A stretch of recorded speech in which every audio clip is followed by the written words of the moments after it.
Hai guys, selamat berjumpa kembali dengan novel populer viral kesayangan Anda ini. Saat ini admin ingin menghadirkan sebuah novel yang alur ceritanya sangat menarik dan seru.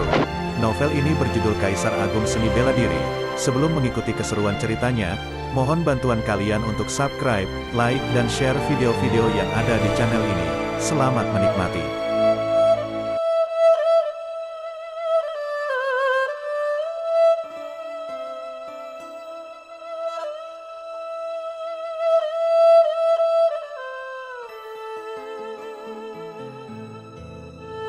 Kaisar Agung Seni Bela Diri, Bab 406, Membunuh Raksasa. Istana Cahaya Suci adalah sebuah istana megah yang menggantung di awan. Istana ini sebesar sebuah pulau langit, bersinar dengan cahaya gemilang sepanjang tahun, menerangi dunia dan menjadi tanah suci paling murni di dunia.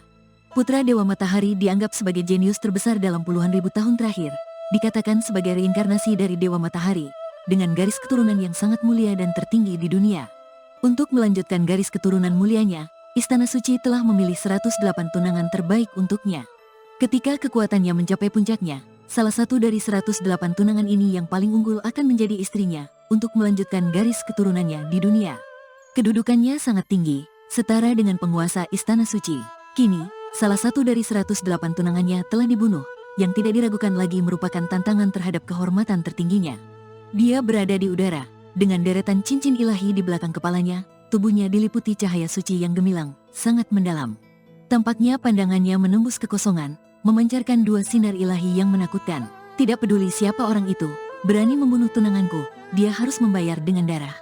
Cahaya spiritualnya tidak ada yang bisa menahan, ditakdirkan menjadi dewa. Tidak hanya pasukan Istana Suci yang mencari di setiap sudut dunia, tetapi juga kuil-kuil dari faksi cahaya lainnya mengirimkan banyak kultivator kuat untuk mencari pelaku pembunuhan tersebut. Setelah meninggalkan lantai 3 menara kegelapan, Luo Xiu tidak segera menjauh dari kota Dewata dan 8 menara suci. Dia pergi ke ruang pelatihan di lantai 2 menara kegelapan dan melakukan retret, menggunakan hampir 3 bulan untuk mengatasi 2 kurungan yang ditanamkan oleh para kultivator tingkat kekaisaran di lautan kesadarannya. Groove dan Lina sama sekali tidak merasakan apa-apa, yang membuat Luo Xiu benar-benar tenang. Ketika dia meninggalkan kota Dewata lagi, 2 kultivator tingkat kekaisaran itu tidak menghalanginya. Karena dia mengatakan bahwa kekuatannya menemui hambatan, membutuhkan kesempatan untuk mempercepat terobosannya, dan tetap di menara kegelapan sudah tidak ada artinya lagi. Pengalaman di menara kegelapan kali ini membuat Luo Xiu merasa sangat tertekan. Setelah meninggalkan kota Dewata, dia mendapati bahwa pasukan besar dari faksi cahaya masih mencari keberadaannya di mana-mana. Sialan, Putra Dewa Matahari, aku tidak peduli siapa kau, berani menggangguku akan kubunuh. Luo Xiu merasa sangat marah, dalam kondisi siap meledak kapan saja. Namun, Putra Dewa Matahari tidak muncul, tetapi banyak kultivator kuat dari faksi cahaya yang dikirimkan. Dikatakan bahwa Putra Dewa Bumi, Barlo, telah tiba di daerah ini, mencari jejak pembunuh tersebut.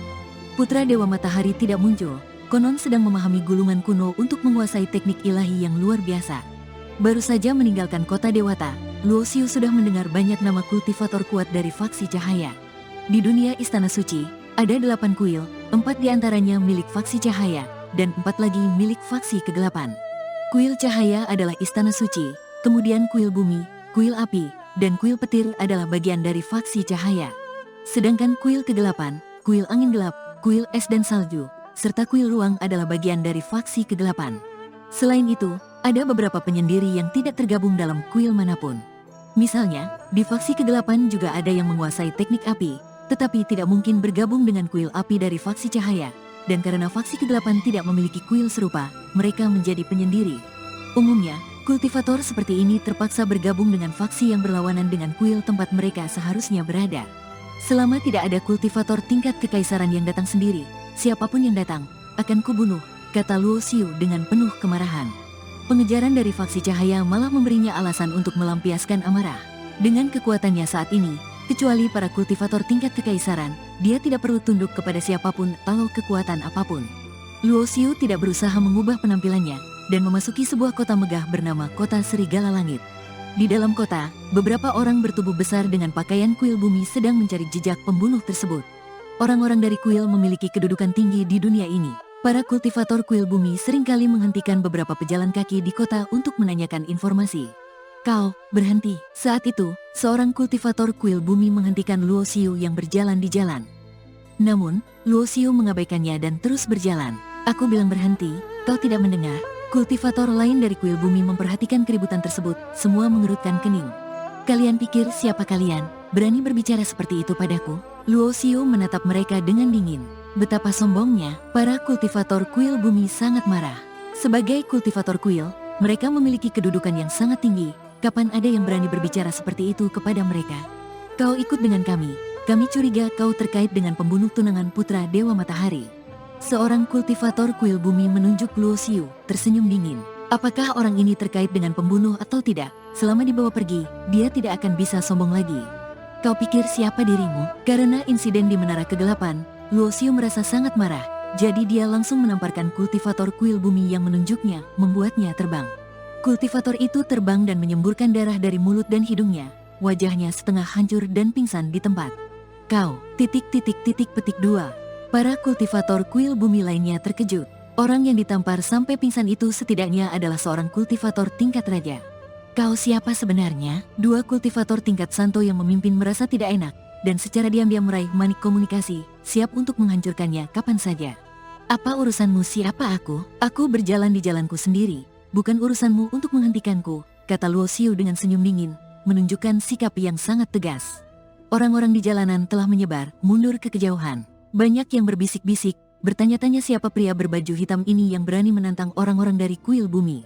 Luo Xiu, seperti biasa, mengenakan jubah panjang hitam. Namun, untuk menghindari masalah yang tidak perlu, dia mengubah warna rambutnya menjadi pirang.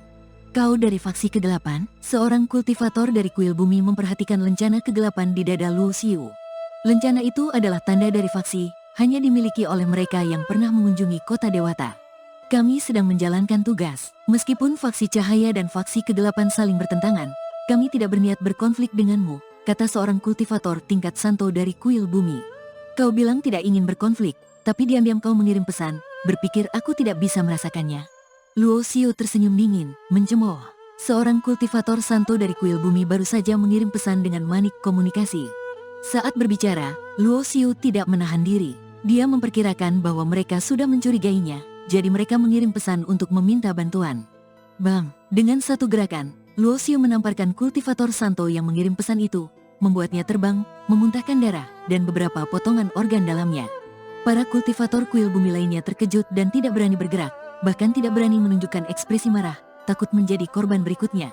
Luo Xiu tidak peduli, dia hanya berdiri diam di jalan kota, menunggu kedatangan kultivator kuat dari kuil bumi.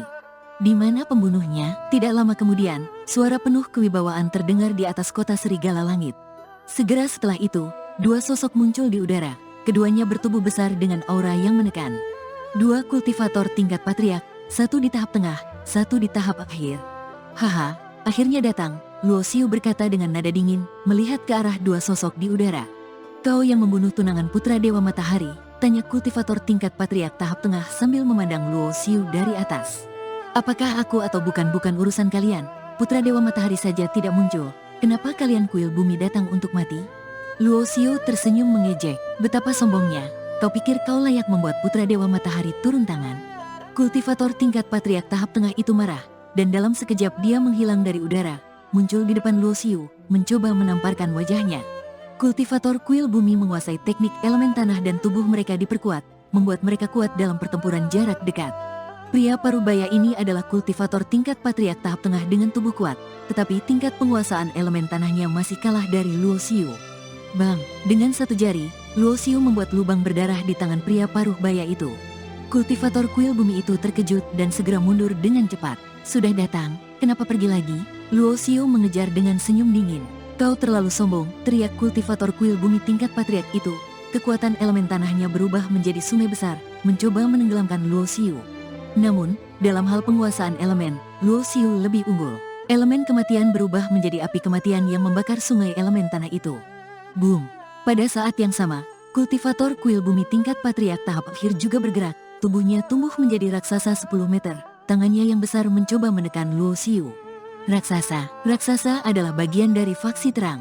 Biasanya mereka hidup sebagai manusia biasa, tetapi dalam pertempuran mereka berubah menjadi raksasa, menjadi salah satu ras terkuat di dunia suci.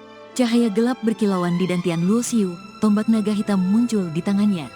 Dia menyatu dengan tombak, berubah menjadi naga hitam, dan menembus tangan raksasa itu.